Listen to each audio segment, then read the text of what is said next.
রূপকথার গল্প চ্যানেলে আপনাদেরকে সবাইকেই স্বাগত। আজকে আমি আপনাদের মাঝে একটা মজাদার রূপকথার গল্প নিয়ে হাজির হয়েছি। তাহলে বন্ধুরা, গল্পটি শুরু করা যাক।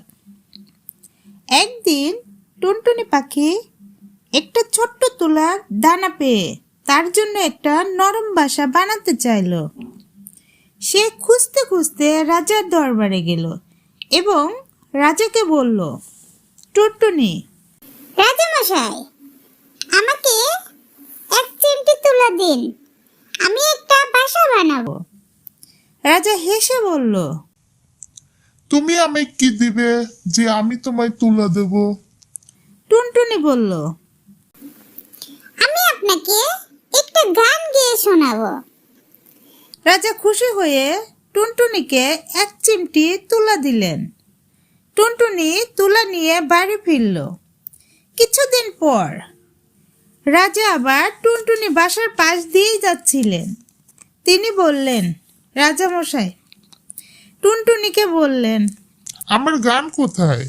টুনটুনি মুচকি হেসে বললেন, রাজামশাই, গান তো আমি পরে গাইবো।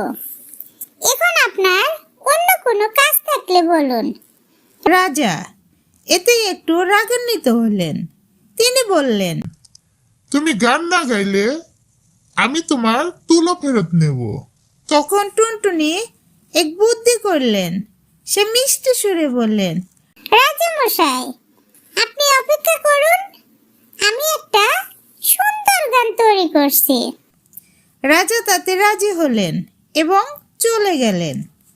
এরপর টুনটুনি বিভিন্ন কৌশলে রাজাকে এমন সব অবস্থায় ফেলল যাতে রাজা বারবার টুনটুনির বুদ্ধির কাছে হার মেনে যায়। অবশেষে রাজা বুঝলেন যে টুনটুনি খুবই চালাক এবং তাকে বোকা বানানো অসম্ভব। এইভাবে ছোট্ট টুনটুনি তার বুদ্ধি আর সাহস দিয়ে বড় বড় চ্যালেঞ্জের মোকাবেলা করলো। এই গল্প থেকে আমরা শিখলাম যে বুদ্ধি আর সাহস থাকলে ছোটরাও বড় বড় সমস্যার সমাধান করতে পারে।